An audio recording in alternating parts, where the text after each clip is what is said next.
Media housing da discussion tawa matamda thamliba topic adugi do's and don't thambiu haina Chief Minister Nongthomba Birena phongdokre. Wafam asi ngasi Department of Tourism, Government of Manipur amadi Manipur Police Housing Corporation Limited na Ministry of Finance Government of India gi funding makhada Imphal East District ki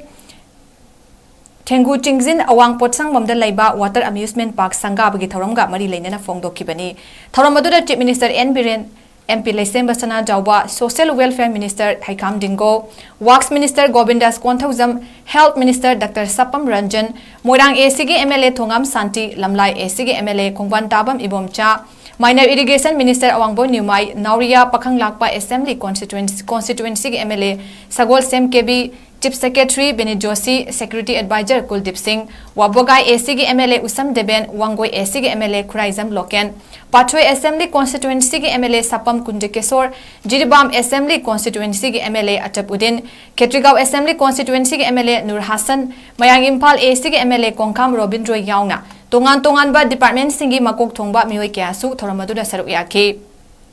CM Birena Hai, May ahum dege hauduna thokliba irang asina tangdu leita daba lamdam ama oire adubu aikoi hingdabasu yadabana thabak subasu lepa yade irang asina wakhal waduna leiriba mioi singe haktang oirabasu awa pothanaba pak asi miyamda khutsinabani awaba tangka kaya Manipur gi puwari da laikre loinana thokan ningdaba thodok amana mioi kya gi punsi mangkhre mioi kaya amagi mayum makai maina tumna chakhibadagi relief camp singda changjafam loduna leiri mahaima sing tambang ngamjaba mahairoi kaya manak nakpe school singda mahaima sing tamhali hana Manipur da helicopter service ama khakta leirambadu haujikti ani suba ngamle Manipur kannaba sinbad akpigani kainaba sinbada TV discussion tawriba singsu amani kanagumba miyoi amana wafam ama ngangthokko matamda yamna cheksinba mathau tai election campaign tawba matamda mana ningba wafam kaya phongdoknaba hawraklagani phongdokliba wafam maduna kanglup ama sokani haibagi wakalon leiti haina su phongdoki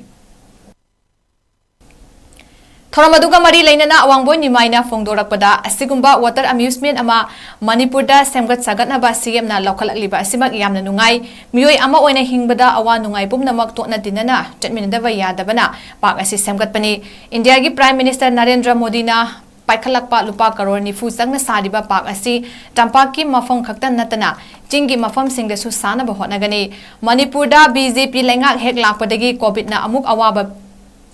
Pibam amada laiki madugi matung tarakpada haujik thokliba irang asigi waroi sinama puraknaba lengak asina kanna hona duna lakli adubu miyamna lengak asibu fazadaba wahai wata sizinabata natana ifiji mai tha duna pendaba phongdorakpa asimak thamoi sengna nungaite haina su phongdoki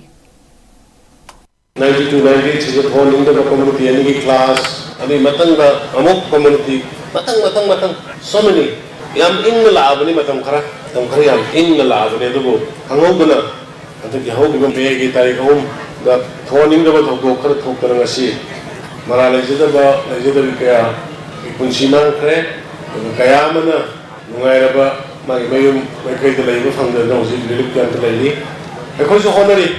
relief camp da leiba singi maya ngarang matada ahum rok subo ena nipum khudingi palising amam piba family da mata adagi family da kaya ma lising mga piba lagi law ubang amdaba law uba yakidaba sing adagi khoi law gi compensation law ni sing ngarang karor karang nipan da lakh fumu hena hadok kana mamagi account mo sangan dana kanna relief camp da leiba sing sipur honori makhoi leibam jabam nuaina ba akhoi prefabricated houses sing sangatana sagatana honori laik tamham leitaba sing government school nanabada tamandana private school da tambasing ai government sakramanda government pachama samagi sangda piraga hamri lising hong sangda piraga na school ni ptm dana anu sigi saina si multan pa karoni pu sangba ba tampa ka di sangga gre singda di yengre na hen korkane adu gile hai dise singda huji phaga singda amusement park mapan hills mapan karor और state कहीं जाओ जिली बांगा कहीं जाओ करोड़ निफू को हुंडोय लाखुन 43 करोड़ सिंगा Amazon पानी को state आपके कहीं जाओ कोई फुटबॉल ग्रास कहीं की एस्ट्रोट्रफ की आवी सारे ची जिली बांगने कांगोपी ने उखरुल ने सांजेल ने तमेंगोंग ने Churachandpur ne, Senapati ne, None ne, sing the size. Karo Mari Makai Sana. Ako yung state of the Puna Sabani, Moyino district, Mangatang Kaido Sab. Means investment to under the Avenco. Investment to Tampaki, young population, Zingi, County Buduga, Amada Sing the Hather is in 40 crores, the Tampaco, Sig Hather is 40 crores. Means I say, you know, Nunshina Sayadi, equality in development. Development of way. Submaran, Subpata.